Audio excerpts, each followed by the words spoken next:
चला विद्यार्थी मित्रहो, तर आपण मराठी व्याकरणाच्या ऑनलाईन कोर्समध्ये एका नवीन भागासह भेटत आहोत.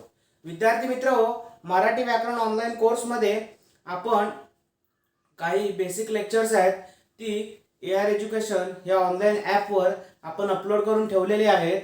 तर विद्यार्थी मित्रहो, परीक्षाभिमुख जो पार्ट होता त्या परीक्षाभिमुख भागाचं आपण मुद्देसूदपणे मांडणी करतोय. त्यामुळे एखादं लेक्चर उशिरा पडेल, परंतु ते स्पर्धा परीक्षांसाठी आवश्यक असंच लेक्चर आपण बनवत आहोत. तर आजच्या आपल्या भागाचं नाव आहे भाषा, लिपी, व व्याकरण. बरोबर. आजच्या आपल्या विद्यार्थी मित्रहो टॉपिकचं नाव आहे भाषा, लिपी व व्याकरण. तर विद्यार्थी मित्रहो, हे जे 3 पार्ट आहेत यातला पहिला पार्ट आपण भाषेविषयी पाहणार आहोत. म्हणजे पहिला पार्ट आहे, म्हणजे या लेक्चरचा पहिला भाग भाषा आहे. दुसरा भाग आपण लिपी म्हणजे काय ते पाहणार आहोत. त्यानंतर तिसरा पार्ट आहे तो आपण व्याकरण म्हणजे काय ते पाहणार आहोत. विद्यार्थी मित्रहो, या 3 भागामध्ये आपण लेक्चरचं काय केलेलं आहे, डिव्हिजन केलेलं आहे. विद्यार्थी मित्रहो, तुम्ही म्हणाल की सर तुम्ही डिव्हिजन का केलात? तर विद्यार्थी मित्रहो, लक्षात घ्या, प्रत्येक भागावर स्पर्धा परीक्षांमध्ये येणारे प्रश्न आहेत हे सखोल आहेत. विद्यार्थी मित्रहो, नुसतं शालेय पाठ्यपुस्तकांमध्ये जे व्याकरण असतं ते स्पर्धा परीक्षांचा बेस असतं, परंतु विद्यार्थी मित्रहो लक्षात घ्या की हे 3 पार्ट जर आपण सेक्शन वाईज जर नसते डिवाइड केले तर ह्याच्यामध्ये लक्षात ठेवणं फार कठीण झालं असतं. म्हणून सेक्शन 1 भाषा, दुसरा आहे सेक्शन 2 लिपी आणि सेक्शन 3 मध्ये आपण काय करतोय, सेक्शन 3 मध्ये आपण व्याकरणावर आधारित माहिती पाहणार आहोत. तर विद्यार्थी मित्रहो, बघा की आपण भाषा, लिपी आणि व्याकरण या लेक्चर मध्ये जो सेक्शन 1 घेतलेला आहे तो आपण व्याकरणावर त्याचं डिस्कशन करणार. त्यानंतर लिपी हा सेक्शन 2 घेतलेला आहे आणि सेक्शन 3 जो घेतलेला आहे तो व्याकरणावर आधारित असणार आहे. तर चला विद्यार्थी मित्रहो, आपण भेटू की भाषा ह्या सेक्शन 1 मध्ये आपण कसं डिस्कशन करणार आहोत. बघा विद्यार्थी मित्रहो, तुम्ही फक्त जे मी सांगत असेल ते तुम्ही व्यवस्थित पद्धतीने करा, तुम्हाला त्याचा नक्कीच स्पर्धा परीक्षांमध्ये फायदा होईल. आणि विद्यार्थी मित्रहो, नॉलेज देखील आपलं वाढतं. कारण विद्यार्थी मित्रहो, शालेय पाठ्यपुस्तकं जे असतात त्या शालेय पाठ्यपुस्तकांमध्ये इतक्या सखोल स्वरूपामध्ये शिकवलं जात नाही, परंतु स्पर्धा परीक्षेच्या दृष्टीने जितकं सखोल करता येईल तेवढं आपण घेतोय. सेक्शन 1 आहे भाषा. तर विद्यार्थी मित्रहो, मुळात भाषा म्हणजे काय हो, तर बरोबर आहे, आपला पहिला मुद्दा काय की मुळात भाषा म्हणजे काय. तर विद्यार्थी मित्रहो लक्षात घ्या की भाषा म्हणजे काय, तर भाषा हे संवादाचे माध्यम आहे. बरोबर. भाषा हे संवादाचे माध्यम आहे, म्हणजे कम्युनिकेशनचं ते एक मीडियम आहे. त्यानंतर लेखक वापर करतात. दुसरा महत्वाचा एक शॉर्टकट मुद्दा आहे, लेखक वापर करतात. वक्तृत्वासाठी भाषेचा आपण काय करत असतो, वापर करत असतो. वक्तृत्वासाठी आपण भाषेचा वापर करत असतो. त्यानंतर हावभाव करण्यासाठी, बरोबर, हावभाव करण्यासाठी आपण भाषेचा वापर करत असतो. बरोबर. हावभाव करण्यासाठी आपण भाषेचा वापर करत असतो. त्यानंतर एकूण 1643 बोलीभाषा आहेत. एकूण 1463 बोलीभाषा आहे. विद्यार्थी मित्र लक्षात घ्या, एकूण 1463 बोलीभाषा असलेल्या आपल्याला पाहायला मिळतं. विद्यार्थी मित्र सेक्शन नंबर 1, सेक्शन नंबर 1 चं नाव आहे भाषा. भाषा म्हणजे काय तर भाषेविषयी जे काही महत्त्वपूर्ण मुद्दे आहेत ते आपण या लेक्चर मध्ये काय करत आहोत, डिस्कस करत आहोत. तर विद्यार्थी मित्र लक्षात घ्या की भाषेवर आधारित जे काही स्पर्धा परीक्षांच्या दृष्टीने महत्त्वपूर्ण जे काही टॉपिक आहे ते आपण या लेक्चर मध्ये डिस्कस करणार आहोत. तर विद्यार्थी मित्र सेक्शन 1 भाषा. भाषेमध्ये आपण सर्वात महत्त्वाचा मुद्दा काय म्हटलंय की भाषा हे संवादाचे माध्यम आहे. विद्यार्थी मित्र बघा, समजा दोन मित्र असतील समजा आपण राहुल आणि अजय हे दोन आपण मित्र आहेत असं कन्सिडर केलं. तर समजा राहुल हुशार आहे आणि अजय सुद्धा हुशार आहे, परंतु समजा राहुलला 90% मिळवणारा स्टुडंट आहे आणि अजय हा डिस्टिंक्शन वाला स्टुडंट आहे. विद्यार्थी मित्र आपल्याकडे हुशारी मांडण्याची पद्धत काय की ज्याला मार्क जास्ती तो हुशार. परंतु विद्यार्थी मित्र स्पर्धा परीक्षेच्या बाबतीमध्ये असा क्रायटेरिया लावणं किंवा असा निकष ठेवणं हे या 21व्या शतकामध्ये चुकीचं आहे. का? कारण विद्यार्थी मित्र कन्सेप्च्युअल क्लॅरिटी सुद्धा तेवढीच त्याच्यामध्ये महत्त्वाची असलेली पाहायला मिळते. भाषा हे एक संवादाचं माध्यम आहे.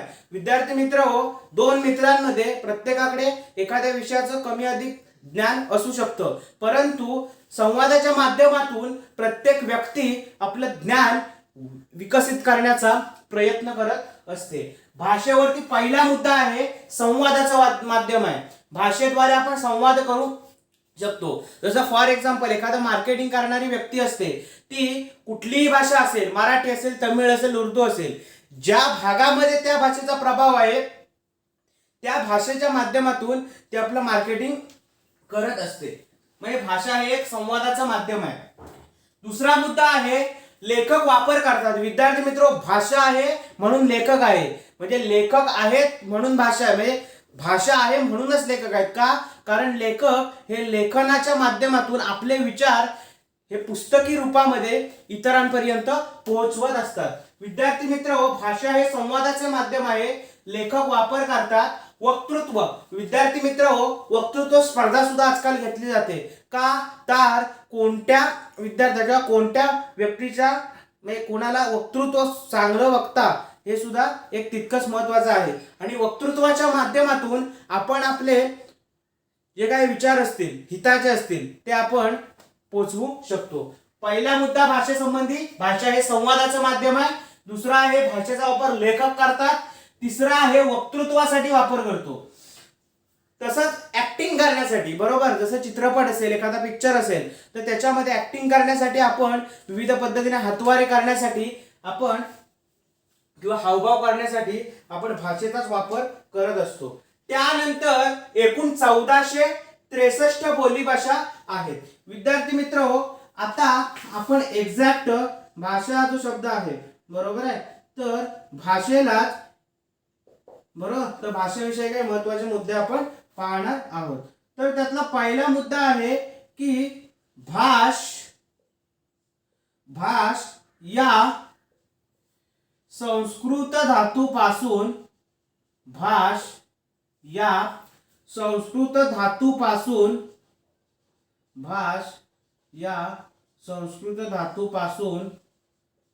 भाषा हा शब्द आलेला आहे. भाषा हा शब्द आलेला आहे. बघा विद्यार्थी मित्र की सेक्शन 1 मध्ये आपण भाषा पाहतोय. भाषा म्हणजे काय तर भाषा म्हणजे भाषेचा वापर आपण संवादाचं माध्यम म्हणून करतो, बरोबर. भाषा हे संवादाचं माध्यम आहे. त्यानंतर लेखक वापर करतात भाषेचा. त्यानंतर वक्तृत्वासाठी आपण भाषेचा वापर करतो. हावभाव करण्यासाठी आपण भाषेचा वापर करतो. आणि एकूण 1463 बोलीभाषा आहेत. त्यातला पहिला मुद्दा आहे भाष या संस्कृत धातूपासून भाषा हा शब्द आलेला आहे. त्यानंतरचा विद्यार्थी मित्र दुसरा मुद्दा काय आहे बघा की दुसरा मुद्दा बोलणे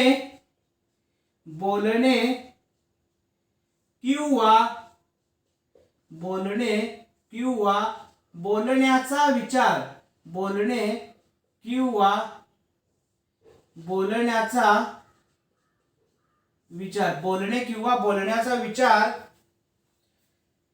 बोलणे किंवा बोलण्याचा व्यवहार करणे म्हणजेच काय विद्यार्थी मित्र, की आपण भाषेच्या माध्यमातून एकमेकांशी काय करू शकतो, आपण संभाषण करू शकतो. विद्यार्थी मित्र ही सुद्धा एक चांगली महत्वाची भूमिका असलेली आपल्याला भाषेची पाहायला मिळेल. कारण बोलणे किंवा बोलण्याचा व्यवहार करणे, विद्यार्थी मित्र भले आपण हुशार असू परंतु भाषा सुद्धा तेवढीच प्रभावी असणं, बरोबर. एखादी व्यक्ती, विद्यार्थी मित्र तुम्हाला एक मार्मिक उदाहरण देतो की एखादी व्यक्ती पूर्णतः टॅलेंटेड असते परंतु विद्यार्थी मित्र एखाद्याची छाप पडेलच असं नाही, बरोबर. म्हणजे एखादी व्यक्ती ही उच्च शिक्षित असते परंतु त्याने शिकवलेलं सर्वांना समजेलच असं नाही. त्यामुळे म्हणून म्हणतात की टीचिंग इज आर्ट, शिक्षण एक कला आहे किंवा शिकवणं ही सुद्धा एक, जसं शिकणं ही एक कला आहे, बरोबर. जसं ज्ञान मिळवणं एक कला आहे तसं ज्ञान देणं किंवा अध्यापन आणि अध्ययन या शैक्षणिक विकासाच्या दोन बाजू मानल्या जातात. अध्यापन आणि अध्ययन या शैक्षणिक विकासाच्या दोन काय मानल्या जातात, बाजू मानल्या जातात. विद्यार्थी मित्र बघा, अध्यापन आणि अध्ययन रिलेटेड कोर्स शासनाला सुरू का करावे लागले, कारण कॅपेबल माणूस कसा शोधायचा त्यासाठी अध्यापन आणि अध्ययनासाठी सुद्धा काही कोर्सेस निर्माण झालेले आपल्याला पाहायला मिळतील. भाषामध्ये पहिला आहे भाषा, संस्कृत धातूपासून भाषा हा शब्द आलेला आहे. दुसरा मुद्दा आहे बोलणे किंवा बोलण्याचा व्यवहार करणे. त्यानंतर अजून तिसरा महत्वाचा मुद्दा आहे भाषा म्हणजे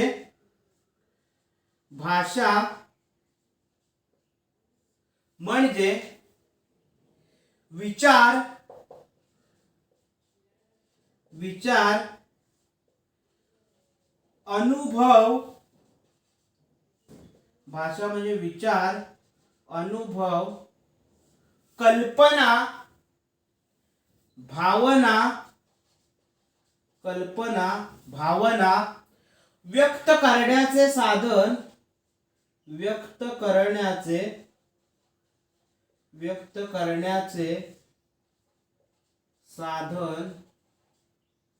होय. विद्यार्थी मित्र लक्षात घ्या की भाषा म्हणजे काय, तर भाषा म्हणजे विचार, अनुभव, कल्पना, भावना व्यक्त करण्याचे साधन होय. पहिला मुद्दा काय भाषेमधला, भाषा संस्कृत धातूपासून भाषा हा शब्द आलेला आहे. दुसरा मुद्दा आहे बोलणे किंवा बोलण्याचा व्यवहार करणे, यावरून भाषेची आपल्याला किती समृद्धता आहे ते देखील पाहायला मिळतं. तिसरा मुद्दा आहे भाषा म्हणजे विचार, अनुभव, कल्पना, भावना व्यक्त करण्याचे साधन होय. विद्यार्थी मित्र या 4 मुद्द्यांवर आधारित आपण वेगळे प्रश्न कसे बनवू शकतो. बघा विद्यार्थी मित्र, भाषा म्हणजे काय, तर भाषा म्हणजे विचार, अनुभव, कल्पना, भावना व्यक्त करण्याचे साधन होय. विद्यार्थी मित्र बघा, जर मी सेपरेट क्वेश्चन बनवत गेलो, विचार व्यक्त करण्याचे साधन म्हणजे भाषा, अनुभव व्यक्त करण्याचे साधन म्हणजे भाषा, कल्पना व्यक्त करण्याचे साधन म्हणजे भाषा, भावना व्यक्त करण्याचे साधन म्हणजे भाषा. विद्यार्थी मित्र बघा की भाषा म्हणजे म्हणून कंबाईन डेफिनेशन, बरोबर, की सगळे मुद्दे एकाच डेफिनेशन मध्ये का लिहिले तर आपल्याला लक्षात ठेवायला सोपं पडेल. परंतु प्रश्न विचारताना कसाही विचारू शकतात. भाषा म्हणजे विचार, अनुभव, कल्पना, भावना व्यक्त करण्याचे साधन होय. त्यानंतर संस्कृत ही मराठीची जननी आहे. संस्कृत ही मराठीची जननी आहे. संस्कृत ही मराठीची जननी आहे. आता विद्यार्थी मित्र, जननी म्हणजे काय, तर आई असा आपण शब्द वापरतो किंवा मातृभाषा आपण त्याला म्हणतो. मराठी भाषेची जननी कोण, तर संस्कृत.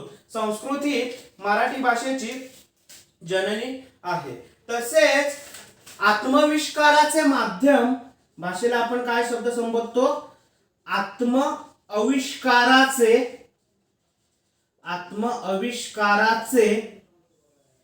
माध्यम, भाषेला नदीच्या प्रवाहाची उपमा दिली जाते. भाषेला नदीच्या प्रवाहाची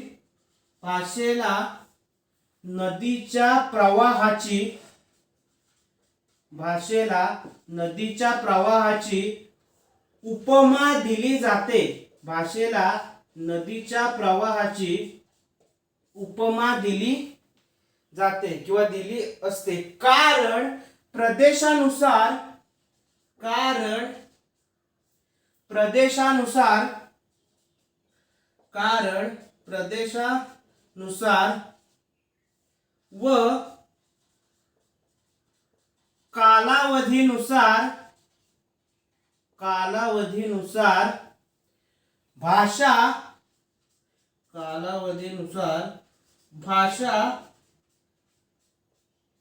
बदलते. विद्यार्थी मित्र लक्षात घ्या की भाषा हा शब्द भाषा संस्कृत धातूपासून भाषा हा शब्द आलेला आहे.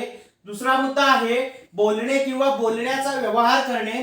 तिसरा मुद्दा आहे भाषा म्हणजे विचार, अनुभव, कल्पना, भावना व्यक्त करण्याचे साधन होय. संस्कृत ही मराठीची जननी आहे. आत्मविष्काराचे बघा आत्मअविष्काराचे माध्यम म्हणजे काय की विद्यार्थी मित्र तुमच्या मनामध्ये जर एखाद्या संकल्पना असतील आणि त्या संकल्पनांना उजाळा द्यायचं काम हे भाषेच्या माध्यमातून होतं. का? कारण विद्यार्थी मित्र काही सुप्त गुण असतात आणि त्या सुप्त गुणांना वाव कसा द्यायचा हे आपण भाषेच्या माध्यमातूनच करू शकतो. म्हणजे कधी कधी आपल्याला खूप काही आयडियाज असतात, बरोबर, एखादं विकास काम असेल किंवा एखादं काही वक्तृत्व असेल, परंतु जो वक्ता असतो त्या वक्त्याला डायरेक्शन सुद्धा देणं तितकंच महत्वाचं काम असतं. का? कारण सूत्रसंचालन असतं किंवा वक्ता असतो त्याच्यातलं महत्वाचं पथ्य काय आहे तर त्याच्यामध्ये सुद्धा आजकाल पुस्तकांच्या माध्यमातून विद्यार्थी मित्र बघा की एखादं वक्तृत्व करताना किंवा एखाद्या विषयावरती आपण बोलतो, बरोबर, एखाद्या स्टेजवरती आपल्याला वक्ता म्हणून संधी दिली जाते. विद्यार्थी मित्र सर्वात महत्वाचं त्यातलं कौशल्य असं आहे की जे मुद्दे असतात त्या मुद्द्यांची काही वक्ते असे असतात की त्या मुद्द्यांची काय करतात ते की ते जे मुद्दे असतात ते सारखं रिपिटेटिव्हली करतात. विद्यार्थी मित्र आता हे लेक्चर असतं म्हणजे जे आपण काय करत असतो एखाद्या विषयावरती आपण लेक्चर घेणं वेगळं आणि वक्तृत्व करणं वेगळं. का? कारण बघा लेक्चर घेतो त्यावेळी ते वारंवार आपल्याला पुनरावृत्ती करावीच लागते त्या पाठाची, परंतु वक्तृत्वाच्या बाबतीमध्ये काय असतं एक ठराविक लाईफ स्पॅन असतो आणि वक्तृत्वाच्या बाबतीमध्ये फक्त आपल्याला चांगले विचार पोचवायचे असतात. त्यामुळे जर आणि वक्ता आणि वक्त्याला काय लागतं की शब्दाची फेक ही जपून करावी लागते. म्हणजे असे भाषेच्या माध्यमातून आपल्याला आत्मविष्कार असल्यामुळे आपण ते मांडू शकतो. त्यानंतर भाषेला नदीच्या प्रवाहाची उपमा दिली असते म्हणण्यापेक्षा आपण जाते असं म्हणू.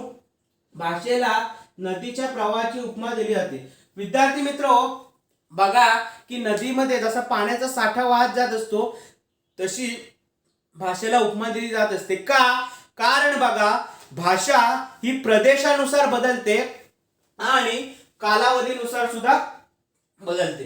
विद्यार्थी मित्र बघा जसं पूर्वी आता बघा हे वाक्य स्टेटमेंट का लिहिलंय की भाषा किंवा भाषेला नदीच्या प्रवाहाची उपमा दिली जाते कारण भाषा ही प्रदेशानुसार किंवा कालावधीनुसार बदलत असते.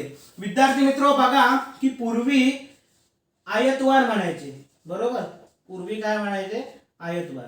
आज तर आपण रविवार म्हणतो, बरोबर, आणि एकदम मॉडर्न टेक्नॉलॉजी असेल तर आपण संडे असं म्हणतो. म्हणजे हा भाषेमध्ये झालेला बदल आहे, बरोबर. म्हणून आत्मविष्काराचे माध्यम भाषेला नदीच्या प्रवाहाची उपमा दिली जाते कारण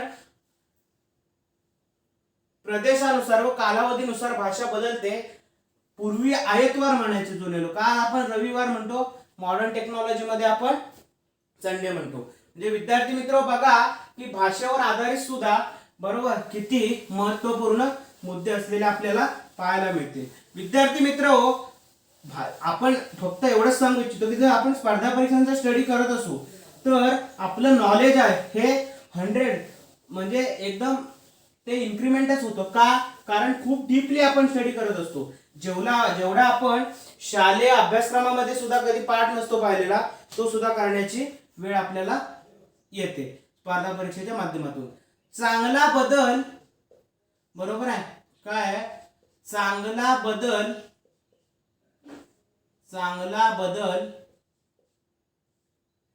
आवश्यक, बरोबर, चांगला बदल आवश्यक. चांगले बदल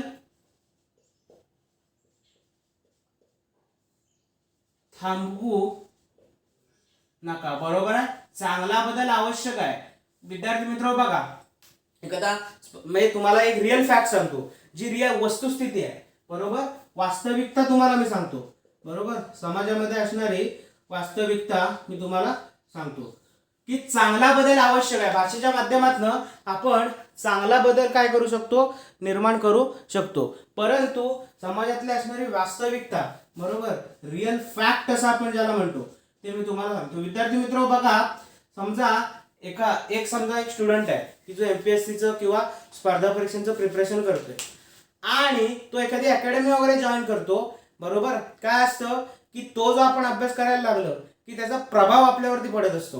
विद्यार्थी मित्र, तो ज्यावेळी कोर्स संपवून एका ज्या प्रदेशात राहत असेल त्या प्रदेशात त्याच्या जो कुठला जिल्हा असेल त्या जिल्ह्यामध्ये जातो आणि त्याचं समजा खेडेगावात घर असलं तर त्याच्या बोलण्यामध्ये नक्कीच इफेक्ट झालेला असतो. भले त्याची एक्झाम जरी त्यांनी लांबलेली असली किंवा दिलेली नसली तरी त्याच्यावर त्याचा इफेक्ट पडत असतो. त्यावेळी बोलण्यामध्ये येणारी जरब जी असते ती एक स्ट्रॉंग वातावरण निर्माण करत असते. बरोबर आहे. कारण हे समाज सुधारक किंवा जसं आपण त्या फ्लो मध्ये असतो त्यामुळे काही मतं काय असतात, पटत नसतात. मग काय असतं की त्यावेळी काही लोकांकडून टिंगलटवाळी सुद्धा केली जाते. म्हणून विद्यार्थी मित्र, हा सुद्धा भाषेवरच एक आधारित मुद्दा आहे. ती टिंगलटवाळी करणारे लोक असतात ती त्यांची भाषा वापरत असतात. बरोबर आहे विद्यार्थी मित्र.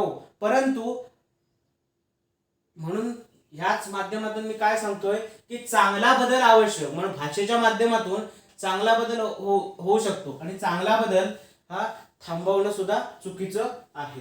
विद्यार्थी मित्र बघा की किती भाषेचं महत्व आहे. त्यानंतर अजून महत्वाचा मुद्दा आहे तो म्हणजे भाषा विषयक कौशल्याच्या पायऱ्या. भाषा विषयक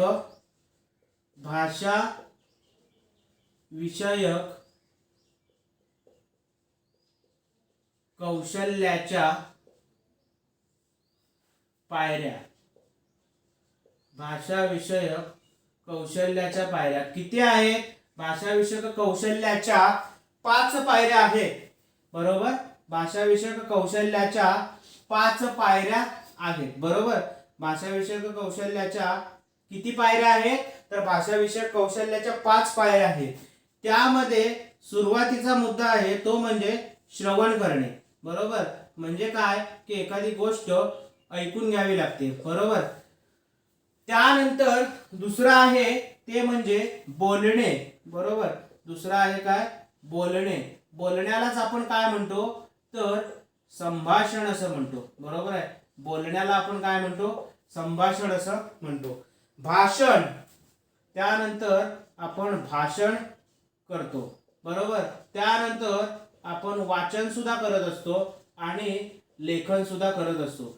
विद्यार्थी मित्र हो, भाषा विषयक कौशल्य ही भाषेची कौशल्य आहे. बघा, श्रवण, चांगलं ऐकण्याच्या आधी माणूस लिहितो केव्हा? जेव्हा माणूस वाचतो. बरोबर आहे, ज्यावेळी माणूस वाचतो त्यावेळी माणूस लिहितो. वाचन आणि लेखन असेल तर माणूस भाषण करतो. बरोबर आहे, म्हणजे काय की चांगलं आपण वाचलं तर आपण ते लिहू शकतो. मग ते वाचलं लिहिलं तर आपण बोलू शकतो. त्याचं रूपांतर होणार भाषणामध्ये आणि मग तुमचे श्रोते ऐकणार. म्हणजे जसा चांगला बदलला आवश्यक आहे त्यामुळे चांगले थांबू नका, ते चांगले विचार असं एक मेन्शन स्पष्टपणे करतो. तर भाषा विषयक कौशल्याच्या पायऱ्या किती आहेत? तर भाषा विषयक कौशल्याच्या 5 पायऱ्या आहेत. पहिला मुद्दा आहे श्रवण म्हणजे ऐकणे. त्यानंतर बोलणे म्हणजे संभाषण, भाषण, वाचन आणि लेखन. त्याच्यानंतरचा महत्वपूर्ण मुद्दा आहे बोलणारा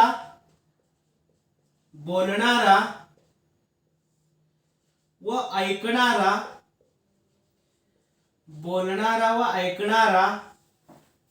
यांना जोडणारा पूल. बोलणारा व ऐकणारा यांना जोडणारा पूल म्हणजे बोलणारा व ऐकणारा यांना जोडणारा पूल म्हणजे भाषा होय. बरोबर. बोलणारा व ऐकणारा यांना जोडणारा पूल म्हणजेच भाषा होय. विद्यार्थी मित्र बघा, एखादी व्यक्ती आपले विचार मांडत असते. बरोबर. ती व्यक्ती बोलण्याच्या माध्यमातून आपल्याकडे विचार मांडत असते. बरोबर आहे. म्हणजे बोलणारा व ऐकणारा. बरोबर. बोलणारा व ऐकणारा यांना जोडणारा पूल म्हणजे भाषा होय. बरोबर. बोलणारा व ऐकणारा यांना जोडणारा पूल म्हणजेच काय? भाषा होय. बघा विद्यार्थी मित्र, अत्यंत महत्त्वाचं असलेलं आपल्याला पाहायला मिळेल. किंवा वाटल्यास हे तुम्ही शॉर्टकट मध्ये असं लिहू शकतो आपण. काय आहे शॉर्टकट मध्ये? काय आहे तर बोलणारा प्लस ऐकणारा. बोलणारा प्लस ऐकणारा बरोबर भाषा असं मी म्हणेन. बरोबर. बोलणारा आणि ऐकणारा यांना जोडणारा पूल म्हणजेच भाषा होय. तर विद्यार्थी मित्र बघा की भाषेविषयी आपण महत्त्वपूर्ण मुद्दे या लेक्चर मध्ये पाहतोय. तर मराठी भाषा संस्कृत प्राकृत भाषेपासून मराठी भाषा संस्कृत प्राकृत भाषेपासून विकसित. बरोबर. भाषेपासून काय विकसित आहे. विद्यार्थी मित्र लक्षात घ्या की भाषेच्या माध्यमातून खूप सारी डेव्हलपमेंट किंवा विकास होतो. चांगला बदल आवश्यक होतो किंवा चांगले बदल होतात. चांगले विचार थांबून राहत नाहीत. भाषा विषयक कौशल्याच्या पायऱ्या 5 आहेत. त्यामध्ये पहिला मुद्दा आहे श्रवण म्हणजे ऐकणे. दुसरा आहे बोलणे म्हणजे संभाषण करणे. तिसरा आहे भाषण. त्यानंतर आहे वाचन आणि लेखन. बोलणारा व ऐकणारा यांना जोडणारा पूल म्हणजे भाषा होय. म्हणजे बोलणारा आणि ऐकणारा म्हणजेच भाषा. त्यानंतर मराठी भाषा संस्कृत प्राकृत भाषेपासून विकसित झालेली आहे. मराठी ही महाराष्ट्राची बरोबर. मराठी ही महाराष्ट्राची राजभाषा आहे. मराठी ही महाराष्ट्राची राजभाषा असलेली पाहायला मिळते. त्यानंतर जागतिक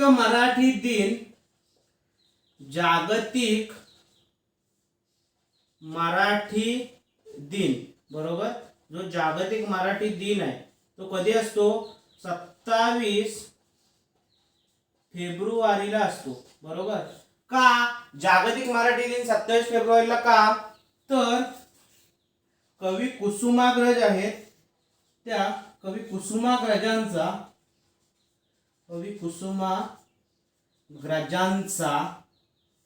जन्मदिवस. बरोबर. कवी कुसुमाग्रजांचा तो काय आहे? जन्मदिवस असलेला आपल्याला पाहायला मिळेल. विद्यार्थी मित्र भाषा विषयक कौशल्याच्या 5 पायऱ्या आहेत. त्यामध्ये श्रवण, बोलणे, भाषण, वाचन, लेखन. बोलणारा व ऐकणारा यांना जोडणारा पूल म्हणजे भाषा होय. मराठी भाषा संस्कृत प्राकृत भाषेपासून विकसित झालेली आहे. मराठी ही महाराष्ट्राची राजभाषा आहे. जागतिक मराठी दिन 27 फेब्रुवारीला असतो. कवी कुसुमाग्रजांचा जन्मदिवस असतो. भाषा ही मुख्यतः 2 प्रकारची असते. विद्यार्थी मित्र बघा, भाषा ही मुख्यतः किती प्रकारची असते? भाषा ही मुख्यतः बरोबर. भाषा ही मुख्यतः 2 प्रकारची असते. बरोबर. भाषा मुख्यतः 2 प्रकारची असते. एक असते स्वाभाविक भाषा आणि दुसरी असते नैसर्गिक भाषा. विद्यार्थी मित्र भाषा ही मुख्यतः 2 प्रकारची असते. बरोबर. भाषा ही मुख्यतः 2 प्रकारची. बरोबर. भाषा ही मुख्यतः 2 प्रकारची असते. त्यामध्ये पहिला आहे तो म्हणजे स्वाभाविक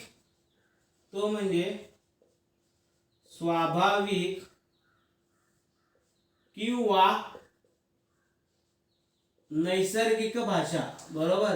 भाषा ही दोन प्रकारची असते, त्यातली पहिली आहे ती म्हणजे स्वाभाविक किंवा नैसर्गिक भाषा, आणि दुसरी जी भाषा आहे ती सांकेतिक. दुसरी भाषा कोणती आहे? सांकेतिक. बरोबर.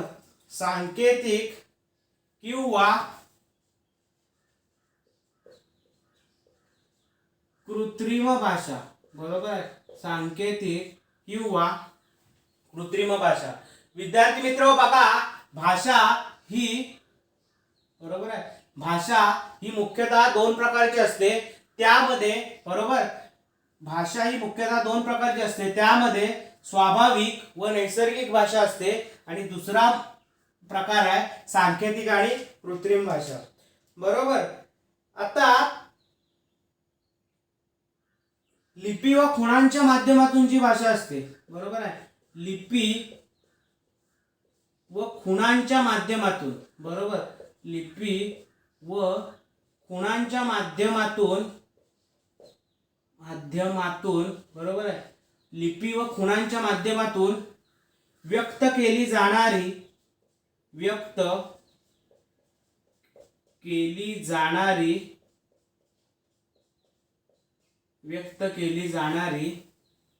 भाषा. लिपी व खुणांच्या माध्यमातून व्यक्त केली जाणारी भाषा. स्वाभाविक भाषा म्हणजे काय? हावभाव असतील, बरोबर, हावभाव किंवा हावभावाच्या माध्यमातून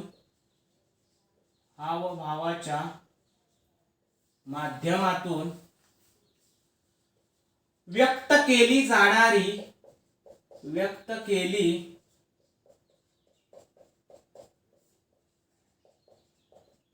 भाषा. बरोबर आहे. विद्यार्थी मित्र बघा की भाषा ही मुख्यतः दोन प्रकारची असते. त्यामध्ये पहिला मुद्दा आहे तो म्हणजे स्वाभाविक व नैसर्गिक भाषा. बरोबर. भाषा ही मुख्यतः दोन प्रकारची असते. त्यामधला पहिला जो भाषेचा प्रकार आहे तो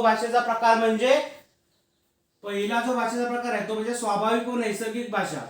तर हावभावाच्या माध्यमातून जी भाषा व्यक्त केली जाते तिला आपण स्वाभाविक किंवा नैसर्गिक भाषा असं म्हणतो. दुसरा मुद्दा आहे सांकेतिक किंवा कृत्रिम भाषा. लिपी व खुणांच्या माध्यमातून व्यक्त केल्या जाणाऱ्या भाषेला आपण काय म्हणत असतो? तर सांकेतिक किंवा कृत्रिम भाषा असं आपण म्हणत असतो. त्यानंतर भाषेचे काही प्रकार आहेत. त्यामध्ये बोली भाषा. बरोबर. त्यामध्ये आपण बोली भाषांचा वापर करत असतो. बोली भाषा म्हणजे काय? तर जी भाषा दैनंदिन जीवनात वापरली जाते. बरोबर आहे. जी भाषा म्हणजे दैनंदिन जीवनात जी आपण भाषा वापरतो ती भाषा कोणती असते? बोली भाषा. दैनंदिन जीवनात जी भाषा वापरतो ती भाषा असते बोली भाषा. त्यानंतर आपण मातृभाषा वापरतो. बरोबर. मातृभाषा ही कुठून आलेली असते? तर आई वडिलांकडून. बरोबर. आई वडिलांकडून, नातेवाईकांकडून, बरोबर. बोली भाषा ज्या आहे, बरोबर, बोली भाषा ही आपण दैनंदिन जीवनामध्ये वापरतो. मातृभाषा ही आई वडिलांकडून किंवा नातेवाईकांकडून आलेली असते. आणि जी प्रमाण भाषा आहे,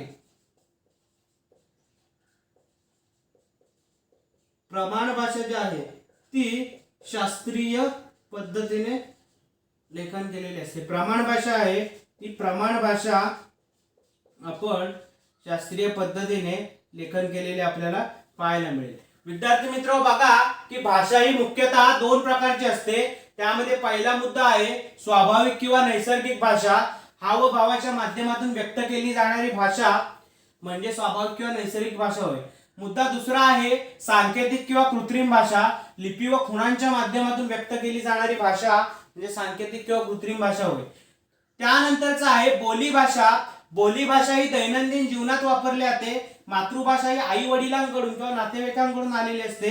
प्रमाण भाषा ही आपण शास्त्रीय पद्धतीने वापरत असतो.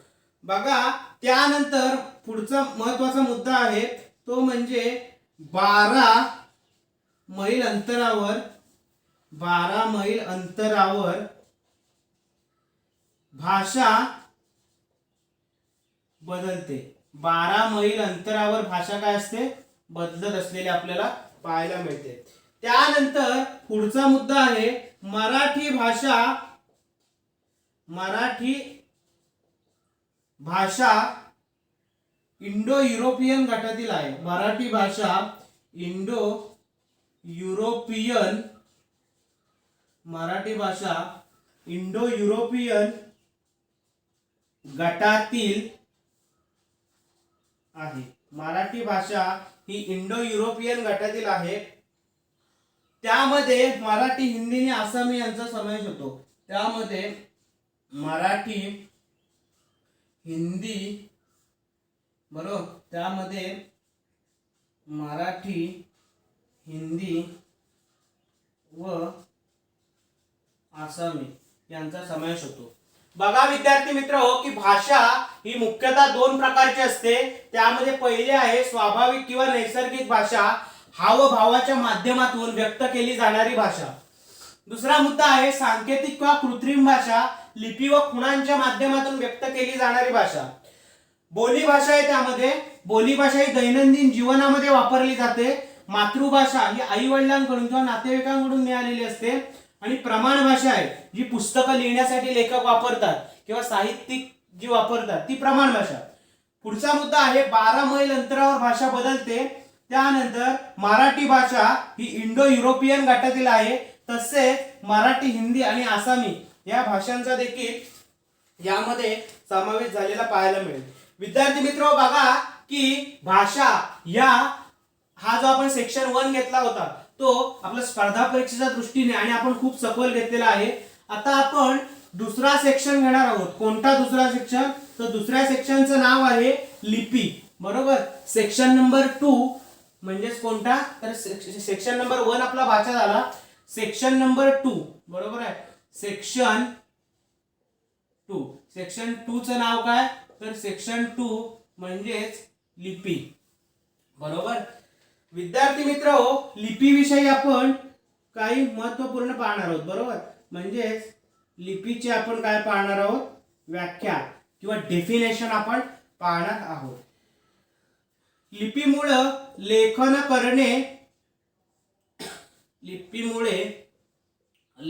करणे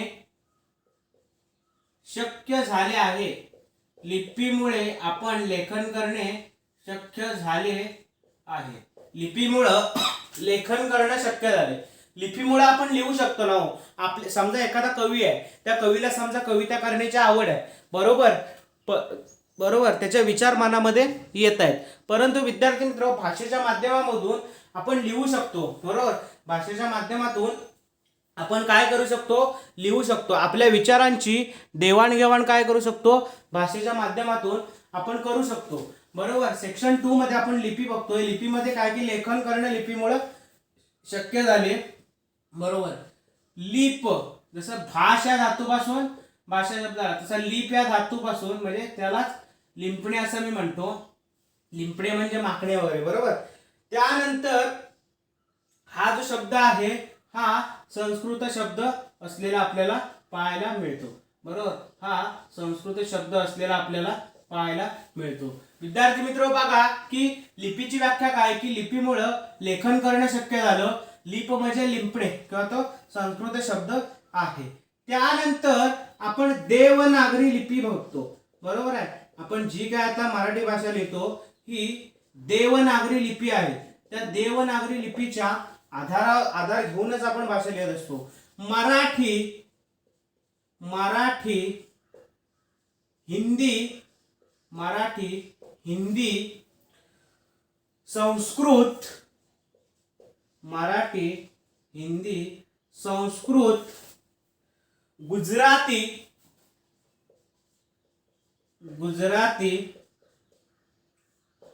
पाली,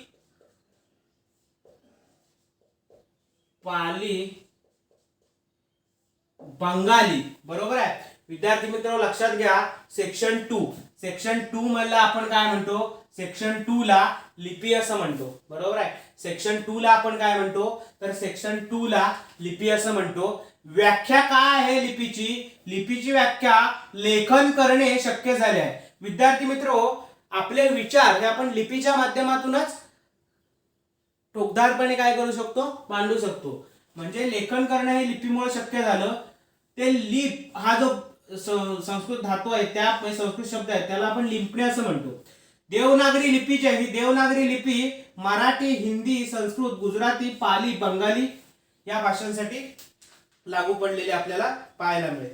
विद्यार्थी मित्र आपण लिपीचे काही प्रकार पाहू. बरोबर आहे. म्हणजे लिपी जी असते, बरोबर, लिपीचे आपण काय करू, प्रकार पाहू. का लिपीचे प्रकार पाहू, कारण विद्यार्थी मित्र बघा किती प्रकारची लिपी आहे ते देखील पाहणं तेवढंच गरजेचं आहे. त्यातली पहिलं आहे देवनागरी लिपी. काय आहे, देवनागरी. बरोबर, देवनागरी लिपी. आता देवनागरी लिपी आहे, या देवनागरी लिपीचं डावीकडून, बरोबर, देवनागरी लिपीचं डावीकडून उजवीकडे लिखाण करतात. देवनागरी लिपीमध्ये डावीकडून उजवीकडे लिखाण करतात. बरोबर, देवनागरी लिपी जी आहे त्या देवनागरी लिपीमध्ये डावीकडून उजवीकडे लिखाण करतात. विद्यार्थी मित्र ह्या गोष्टी आहेत ना, बघा देवनागरी लिपी. कुणी जर तुम्हाला क्वेश्चन्स केला की सांग रे बाबा देवनागरी लिपी म्हणजे काय, विद्यार्थी मित्र अजिबात पाठ करू नका. का, विद्यार्थी मित्र हो, दैनंदिन व्यवहारामध्ये साधी तुम्ही सही जरी करायला गेला तरी ही डावीकडनं उजवीकडेच नेता. प्रभावच आहे, आपण ते वापरतो. बरोबर आहे. बरोबर, म्हणजे सही देखील करताना आपण डावीकडून उजवीकडेच करतो. त्यामुळे देवनागरी लिपी ही कशी लिहिली जाते, डावीकडून उजवीकडे. फॉर एक्झाम्पल अगदी पहिलीचा विद्यार्थी असेल, समजा अ ते ज्ञ मुळाक्षरे लिहितोय. बरोबर, अ, बरोबर, आ, ई. बरोबर, एक तुम्हाला फॉर एक्झाम्पल म्हणून मी दाखवतोय. बघा की त्या विद्यार्थ्याने लिपी लिहायला, मुळाक्षर लिहायला डावीकडनं सुरुवात केली. बघा ही इकडनं, म्हणजे इकडनं सुरुवात केली, परंतु डावीकडनं तो उजवीकडे निघालाय. आणि अजून देवनागरी लिपीतलं महत्वाचं वैशिष्ट्य आहे की शब्द लिहून झाला की नंतर मग त्याच्यावरती एक रेषा दिली जाते आणि त्या रेषेला शिरोरेघ असं संबोधलं जातं. बरोबर आहे. म्हणजे पुढचा मुद्दा आहे शिरोरेघा देण्याची पद्धत. शिरोरेघा देण्याची पद्धत. शिरोरेघा देण्याची पद्धत. शब्द पूर्ण झाल्यावर शिरोरेघा कधी देतो माणूस, ज्यावेळी शब्द पूर्ण होतो किंवा शब्द पूर्ण झाल्यावर शिरोरेघा देतो. विद्यार्थी मित्र बघा की सेक्शन 2 लिपी आहे. लिपी म्हणजे लिपीमुळे लेखन करणे शक्य झाले आहे. लिप म्हणजे लिंपणे, देवनागरी लिपी मराठी, हिंदी, संस्कृत, गुजराती, पाली, बंगाली लिपीचे प्रकार. देवनागरी लिपी म्हणजे काय, तर डावीकडून उजवीकडे लिखाण करतात.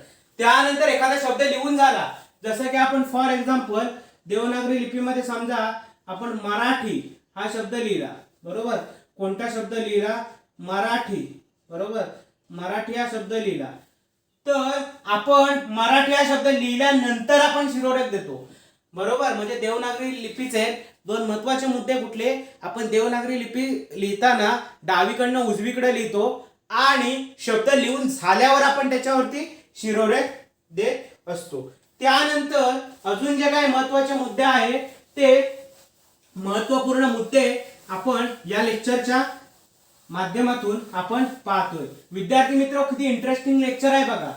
आणि हे लेक्चर तुम्हाला YouTube वर सुद्धा मिळेल आणि एआर एज्युकेशन ऍप्लिकेशन वरील विद्यार्थ्यांसाठी सुद्धा असेल. तर विद्यार्थी मित्र अजून महत्वाचे काही मुद्दे आहेत. त्यामध्ये बाळबोध लिपी. बरोबर, बाळबोध लिपी. लिपीचे आपण प्रकार बघतोय, त्यामध्ये पहिला प्रकार आहे बाळबोध लिपी. त्यानंतर मोडी लिपी, बाळबोध लिपी. त्यानंतर मोडी लिपी. बरोबर, त्यानंतर धावलिपी. त्यानंतर धावलिपी.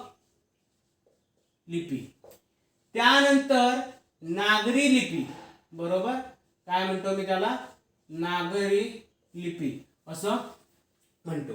बरोबर आहे विद्यार्थी मित्र हो. बघा की देवनागरी लिपीलाच हे जे सगळे वर्ड आहेत हे सगळे शब्द पर्यायी कशाला आहेत?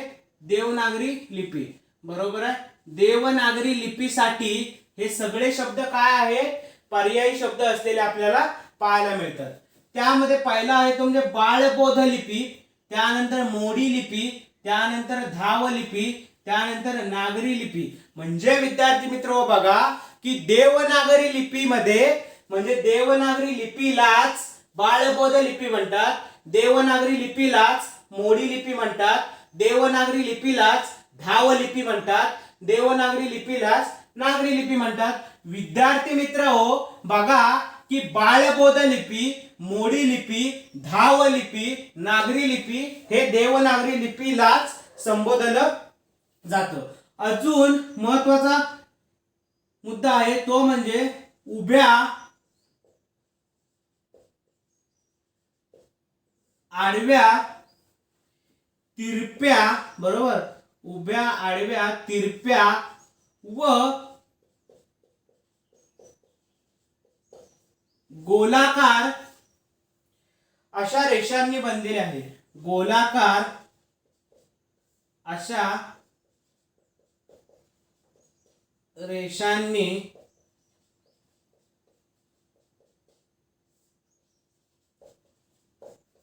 बनलेले आहे. विद्यार्थी मित्र बघा देवनागरी लिपी ही बाळबोध लिपी, मोडी लिपी, धाव लिपी आणि नागरी लिपी म्हणजेच बाळबोध लिपी, मोडी लिपी, धाव लिपी आणि नागरी लिपी या चार लिपींना बरोबर बाळबोध लिपी, मोडी लिपी, धाव लिपी, नागरी लिपी आणि देवनागरी लिपी या चार लिपी ही जी नावं आहे ही देवनागरी लिपीच त्याला म्हटलं जातं. त्यानंतर अजून देवनागरी लिपीमध्ये काय की उभ्या आडव्या बरोबर आपण शिरोरेख देतो म्हणजे असं कधी कधी लिहितो बघा, कधी कधी आपण असं आडवं लिहितो, कधी कधी तिरपं गोलाकार म्हणजे उभ्या आडव्या तिरप्या व गोलाकार अशा रेषांनी बनलेली आहे. त्यानंतर विद्यार्थी मित्र बघा देवनागरी लिपी जी आहे बरोबर त्यानंतर जी देवनागरी लिपी आहे ही आदर्श लिपी नाही. देवनागरी लिपी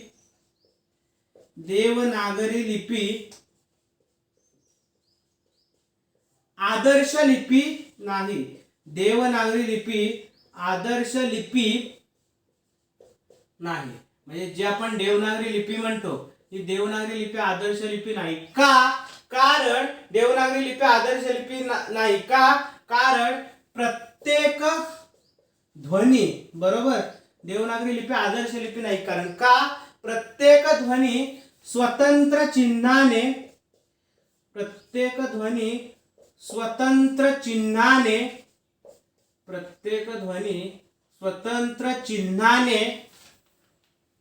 दाखविला जातो. प्रत्येक ध्वनी स्वतंत्र चिन्हाने दाखविला जातो म्हणून त्याला आपण काय म्हणतो? देवनागरी लिपी असं म्हणतो. देवनागरी लिपी आदर्श लिपी नाही. का? कारण प्रत्येक ध्वनी स्वतंत्र चिन्हाने दाखविला जातो. म्हणजे विद्यार्थी मित्र बघा उदाहरण जर लिहायचं म्हटलं तर हा आहे च बरोबर त्या च च झालं बरोबर च च काय झालं? च झालं. त्यानंतर श च काय झालं? श झालं बरोबर. त्यानंतर ज च काय झालं? ज च काय झालं? ज झालं. त्यानंतर झ च काय झालं? झ झालं बरोबर आहे. छ छ छ छ बरोबर च च च झालं, छ च छ झालं, ज च ज झालं, झ च झ झालं. विद्यार्थी मित्र बघा ही जी सर्व आहेत आपण लिहिलेलं तर पाळबोध लिपी, मोडी लिपी, धाव लिपी, नागरी लिपी या सर्व लिपी ही देवनागरी लिपी म्हणूनच संबोधली जाते. उभ्या आडव्या तिरप्या व गोलाकार अशा रेषांनी बनलेली असते. कोड तर देवनागरी लिपी. देवनागरी लिपी आदर्श लिपी नाही. का? कारण प्रत्येक ध्वनी स्वतंत्र चिन्हाने दाखविला जातो. उदाहरणार्थ च हा आपण असा लिहिलाय तर च असं सुद्धा लिहू शकतो बरोबर. म्हणजे अर्ध्यात च ला आपण य सुद्धा जोडू शकतो. छ आपण जसा असा लिहिलाय तर अर्ध्या श ला आपण य जोडू शकतो, ज ला आपण य जोडू शकतो, झ ला आपण ऑब्वियस लक्षात तुमच्या आलेलं असेल. त्यानंतर विद्यार्थी मित्र दंततालव्य वर्ण बरोबर किंवा व्यंजनांचे प्रकार बिकार सर्व आपण नेक्स्ट लेक्चर मध्ये पाहणार आहोत. हा फक्त एक ओघवता आपण आढावा घेतोय भाषा लिपी आणि व्याकरणाचा आणि तो सुद्धा स्पर्धा परीक्षाभिमुख आहे. लिपी म्हणजे काय विद्यार्थी मित्र बघा, लिपी म्हणजे काय तर लिहिण्याची पद्धत. लिपी म्हणजे काय तर जी लिहिण्याची पद्धत असते बरोबर. लिपी म्हणजे काय तर जी लिहिण्याची पद्धत असते ती. आणि सागर बरोबर, सागर बरोबर म्हणजे फॉर एक्झाम्पल हे सांगतो की सागर हा शब्द असेल, लिपी म्हणजे लिहिण्याची पद्धत. फॉर एक्झाम्पल सागर हा शब्द आहे तर आपण सागर हा शब्द लिहिला पण देवनागरी लिपीमध्ये डावीकडनं उजवीकडे लिहिला बरोबर, म्हणजे इकडून तो इकडे लिहिला. शब्द पूर्ण झाल्यावर आपण शिरोरेख त्याच्यावरती दिली. त्यानंतर विद्यार्थी मित्र देवनागरी लिपीचा राज्यघटनेमध्ये कुठे कुठे उल्लेख आहे विद्यार्थी मित्र बघा. मी लेक्चर जे घेत असतो किंवा जो मी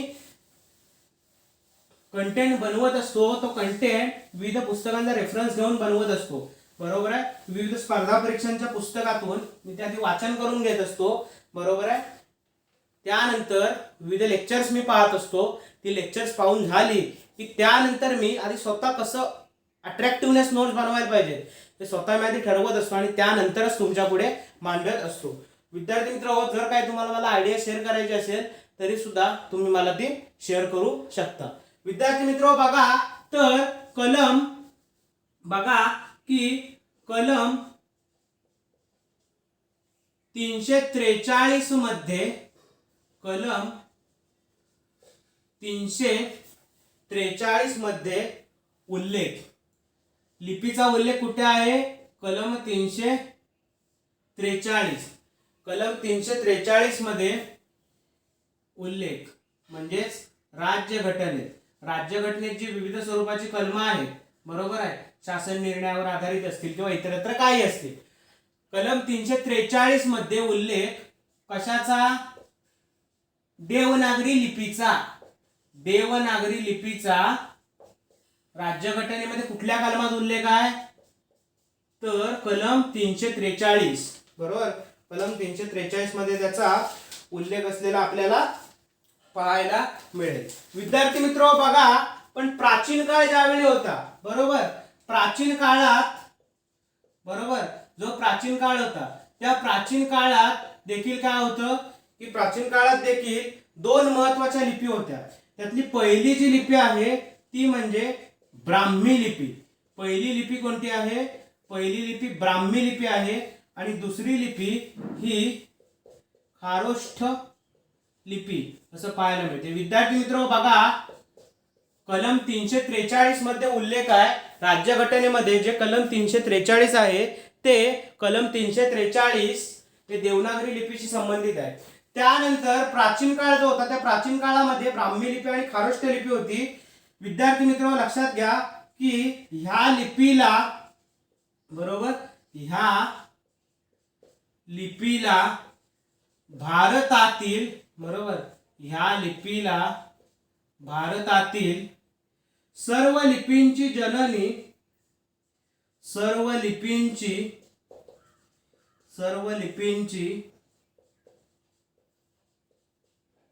जननी असं संबोधलं जातं. आणि साक्षात ब्राह्मी लिपी आहे. ब्राह्मी लिपीला बरोबर म्हणजे ब्राह्मी लिपीला म्हणजे या लिपीला भारतातील सर्व लिपींची जननी असं म्हटलं जातं. आणि साक्षात ब्रह्मदेवाने बरोबर म्हणजे आपण जे ब्रह्म विष्णू महेश म्हणतो त्यामध्ये ब्रह्मदेवाने या लिपीचा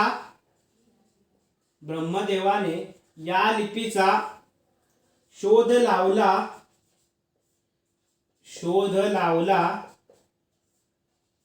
असे म्हटले जाते. म्हणजे विद्यार्थी मित्र लक्षात घ्या की कलम 343 मध्ये उल्लेख आहे आणि राज्यघटनेमध्ये देवनागरी लिपीचा उल्लेख केलेला आपल्याला पाहायला मिळतो. प्राचीन काळामध्ये दोन प्रकारच्या लिपी असतात, एक म्हणजे ब्राह्मी लिपी आणि दुसरी असते खारोष्ठ लिपी. विद्यार्थी मित्र व्याकरण म्हणजे आपण शालेय मी पुन्हा पुन्हा वारंवार सांगतो, शालेय पुस्तकांमध्ये असणारं व्याकरण हे स्पर्धा परीक्षांचा असणारा पाया मजबूतीकरण करण्यासाठी ते व्याकरण उपयुक्त आहे. परंतु जर तुम्हाला स्पर्धा परीक्षेमध्ये यश मिळवायचे असेल तर बाळासाहेब शिंदे, बरोबर, तुम्हाला रेफरन्स बुक सांगतो. पहिला आहे बाळासाहेब शिंदे सरांची मराठी आणि इंग्रजी अशी दोन्ही व्याकरण विषयक पुस्तकांच्या आवृत्त्या आहेत, त्या मार्केटमध्ये अवेलेबल आहेत. तसेच मोरा वाळिंबे सरांचं पुस्तक हे मराठीसाठी उत्तम आहे. विद्यार्थी मित्र, आणि सतत पुस्तकं चेंज करत राहायची नाहीत, एकच पुस्तक फिक्स ठेवायचं. बरोबर. प्राचीन काळामध्ये ब्राह्मी लिपी काय, तर या लिपीला भारतातील सर्व लिपींची जननी असं म्हणतात. म्हणजे भारतामध्ये ज्या काही सर्व लिपी होत्या या सर्व लिपींची जननी म्हणजे थोडक्यात सर्व लिपींची आई कोणाला म्हटलं जातं, ब्राह्मी लिपीला म्हटलं जातं. साक्षात ब्रह्मदेवाने या लिपीचा शोध लावला असे म्हटले जाते. खारोष्ट लिपी म्हणजे काय, तर कुशाण काळात, बरोबर, कुशाण काळात या लिपीचा उपयोग झालेला आपल्याला पाहायला मिळेल. जो कुशाण काळ होता त्या कुशाण काळात या लिपीचा उपयोग, त्यानंतर उल्लेख कुठे आढळला, तर याचा उल्लेख जो आहे किंवा या लिपीलाच, बरोबर आहे, या लिपीलाच आपण काय म्हणतो, गांधारी या नावाने ओळखली जाते. बरोबर, गांधारी या नावाने ओळखली जाते. विद्यार्थी मित्र हो, बघा की कलम 343 मध्ये उल्लेख आहे आणि राज्यघटनेत देवनागरी लिपीचा काय केला, तो समावेश केलेला आहे. प्राचीन काळामध्ये दोन महत्वाच्या लिपी होत्या, ब्राह्मी लिपी, त्यातला आपण बघतोय महत्वाचे मुद्दे. या लिपीला म्हणजे कुणाला, ब्राह्मी लिपीला भारतातील सर्व लिपींची जननी म्हटले जाते. ब्रह्मदेवाने या लिपीचा शोध लावला असे म्हटले जाते. खारोष्ट लिपी म्हणजे काय, तर कुशाण काळात या लिपीचा उपयोग केलेला आहे आणि गांधारी या नावाने कुणाला संबोधलं जातं, तर खारोष्ट लिपीला संबोधलं जातं. विद्यार्थी मित्र हो, बघा आपण सेक्शन 1 आणि सेक्शन 2 आपण कंप्लीट केलेला आहे. म्हणजे भाषा आणि लिपी आपण कंप्लीट केलेला आहे. या लेक्चरच्या आपण शेवटच्या टप्प्यामध्ये आलेलो आहोत. तर सेक्शन 3 मी काय म्हणतो, सेक्शन 3 ला मी व्याकरण असं म्हणतो. बरोबर आहे, सेक्शन 3 ला व्याकरण असं म्हणतो. व्याकरण म्हणजे काय, बरोबर, व्याकरण, बरोबर आहे, व्याकरण म्हणजे काय, तर त्याची असणारी जी काही व्याख्या आहे ती आपण व्याख्या पाहणार आहोत. भाषेचे स्पष्टीकरण करणारे शास्त्र, भाषेचे स्पष्टीकरण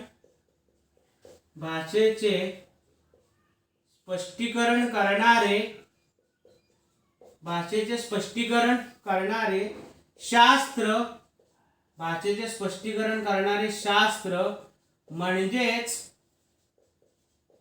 भाषा होय.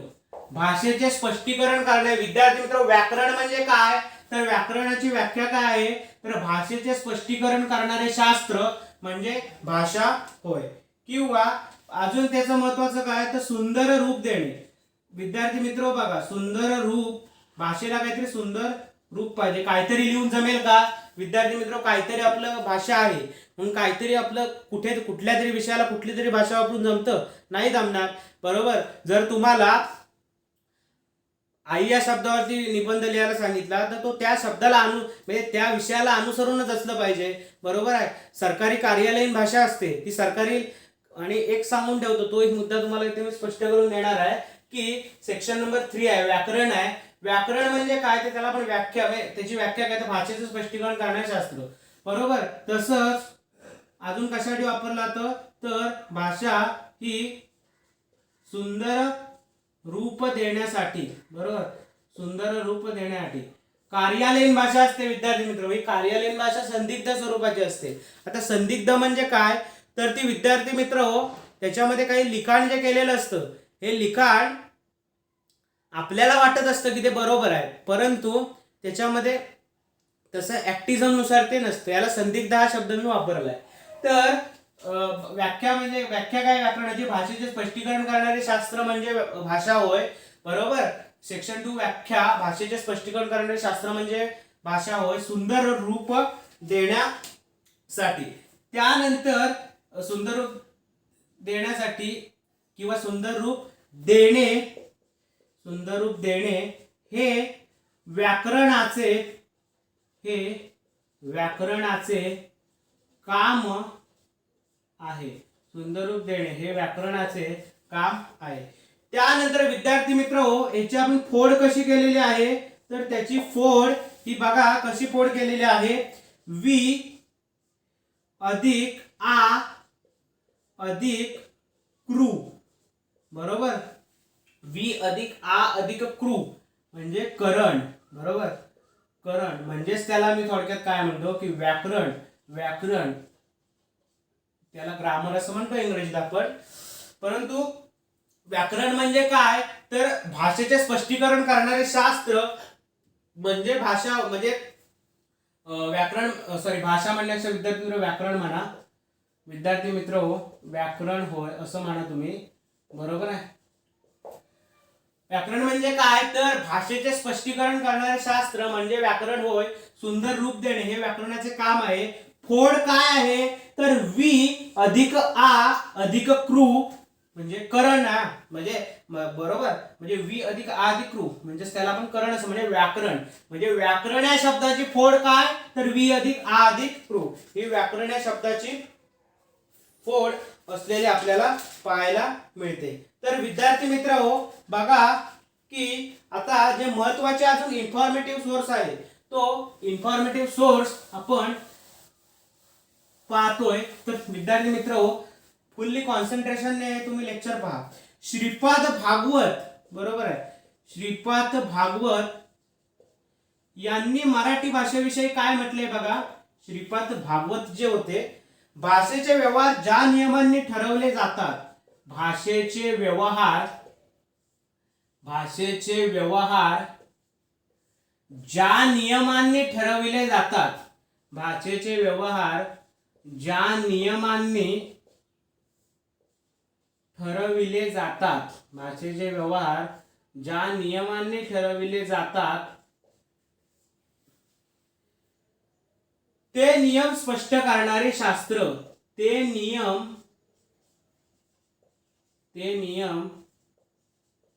स्पष्ट करणारे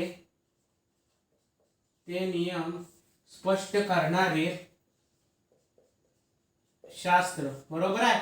विद्यार्थी मित्र लक्षात घ्या की श्रीपाद भागवत यांनी काय म्हटलंय की भाषेचे व्यवहार. बघा विद्यार्थी मित्र लक्षात घ्या, आपण व्याकरण लास्ट सेक्शन मध्ये आहोत. श्रीपाद भागवत यांनी काय म्हटलंय की भाषेचे व्यवहार ज्या नियमांनी ठरविले जातात, ते नियम स्पष्ट करणारे शास्त्र. त्यानंतरचा जो मुद्दा आहे, तो मुद्दा असं सांगतो. बरोबर, त्यानंतरचा जो मुद्दा आहे तो मुद्दा असं सांगतो, महर्षी पतंजली जे होतं, बरोबर आहे, महर्षी पतंजली म्हणजे जे पतंजलीचे प्रोडक्ट्स वगैरे असतात, त्याचा आणि याचा विद्यार्थी मित्र तसा काही शब्द हे संबंध लागत नाही. व्याकरणाला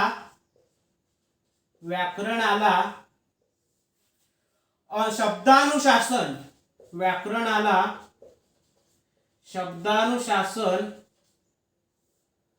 असे म्हटले जाते. व्याकरणाला शब्दानुशासन,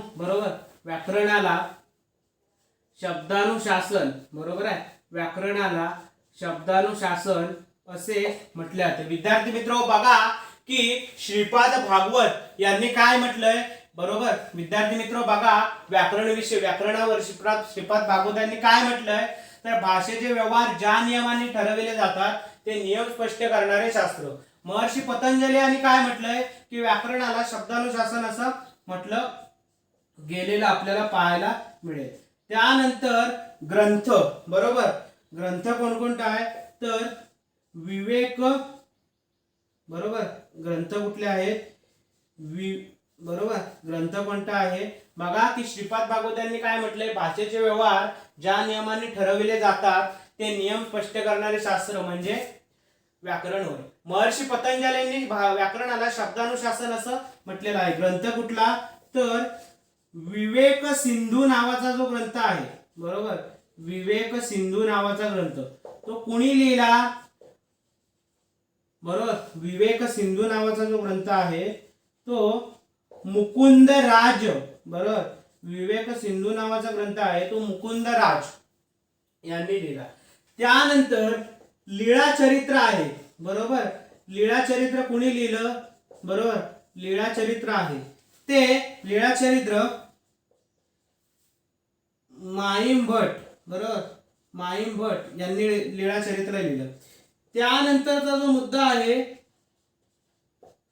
ज्ञानदेव, ज्ञानदेव म्हणजे कुणी लिहिलं, म्हणजे ज्ञानदेवी, बरोबर आहे. ज्ञानदेवी म्हणजे काय, आपण त्याला अमृतानुभव असं म्हणतो. विद्यार्थी मित्र लक्षात घ्या की श्रीपाद भागवत जे आहेत त्या श्रीपाद भागवत यांनी काय म्हटलेलं आहे की भाषेचे व्यवहार ज्या नियमांनी ठरविले जातात ते नियम स्पष्ट करणारे शास्त्र म्हणजे व्याकरण होय. महर्षी पतंजली यांनी काय सांगितलं की व्याकरणाला त्याने शब्दानुशासन असं म्हटलं. ग्रंथ विवेक सिंधू म्हणजे मुकुंदराज, विवेक सिंधू हा ग्रंथ मुकुंदराज यांनी लिहिला. लीळाचरित्र कुणी लिहिला तर माईम भट यांनी लिहिला. ज्ञानदेव, ज्ञानदेवी हा म्हणजे अमृतानुभव, बरोबर. शाकुंतल कुणी लिहिला तर, बरोबर, शाकुंतल जे आहे, बरोबर, शाकुंतल नावाचा, बरोबर, शाकुंतल हे कोणी लिहिला तर कालिदास, बरोबर, कालिदास यांनी शाकुंतल नावाचा ग्रंथ लिहिलेला आपल्याला पाहायला मिळेल. त्यानंतर विद्यार्थी मित्र अजून थोडीशी इन्फॉर्मेशन परीक्षेच्या दृष्टीने घेणं तेवढं महत्त्वाचंच आहे का, कारण विद्यार्थी मित्र आपण सर्व कंटेंट घेतलेला आहे, थोडासा कंटेंट आपण कव्हर करू का, थोडंसं जास्ती असलेलं फायद्यासाठी त्याला. आणि विद्यार्थी मित्र हा एक महत्त्वाचा टॉपिक आहे, बरोबर. भाषा, लिपी आणि व्याकरण हा आपण कव्हर या लेक्चर मध्ये करतोय. त्यानंतर मनाचे श्लोक आहेत, बरोबर, मनाचे श्लोक. विद्यार्थी मित्र मनावर ताबा मिळवण्यासाठी देखील संतांना काम करावं लागलेलं आहे. मनाचे श्लोक कोणी लिहिले तर संत रामदास, बरोबर. आणि संत रामदास हे शिवकालीन शिवाजी महाराज सुद्धा त्यांचा सल्ला घेत असत. The grammar of Maratha language, बरोबर, द ग्रामर ऑफ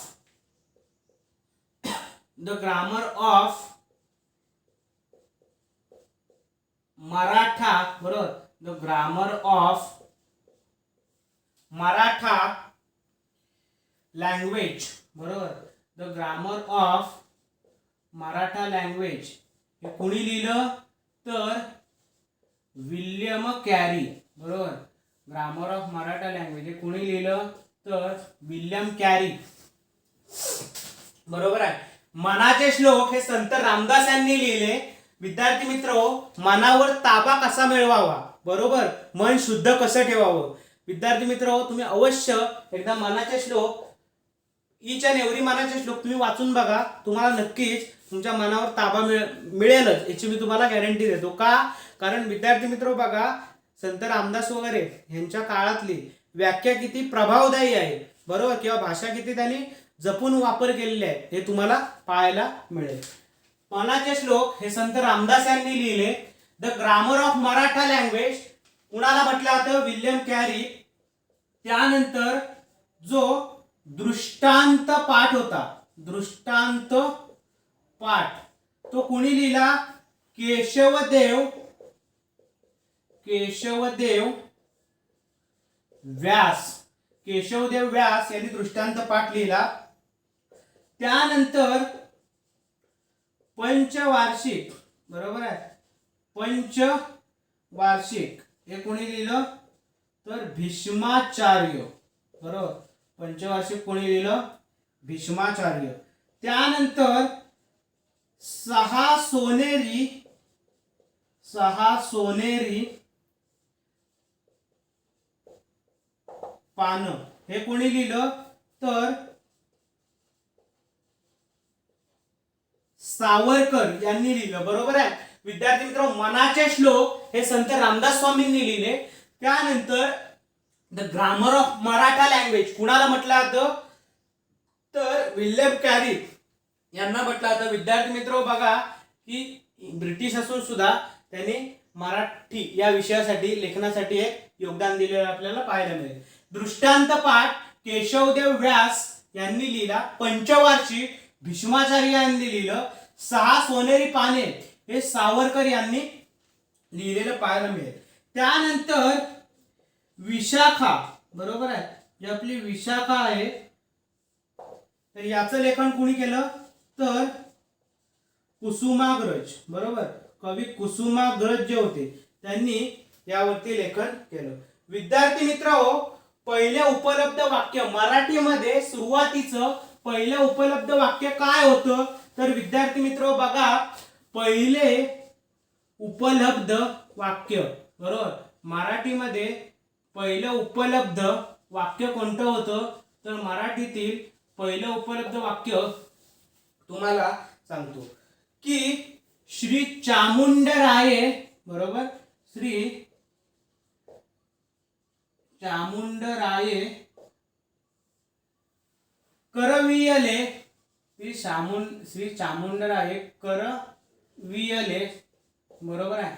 म्हणजे काय विद्यार्थी मित्रो की पहिले जे उपलब्ध वाक्य आहे ते पहिले उपलब्ध वाक्य असं तुम्हाला एक्सप्लेन करतंय, बरोबर. पहिले उपलब्ध वाक्य आहे ते पहिलं उपलब्ध वाक्य तुम्हाला असं मी सांगतोय की जे आहे ते तुम्हाला एक्सप्लेन करतो. श्री चामुंडराये करवियले म्हणजेच काय, कर्नाटकामध्ये श्रवण बेळगोळ, बरोबर, श्रवण बेळगोळ, बरोबर, कर्नाटकामध्ये श्रवण बेळगोळ येथे 983 च्या सुमारास 983 च्या सुमारास गोमटेश्वराच्या मूर्तीखाली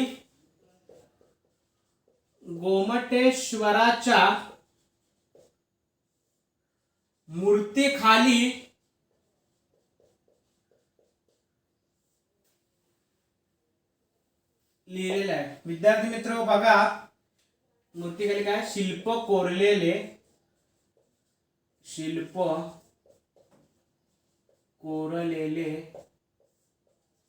आहे.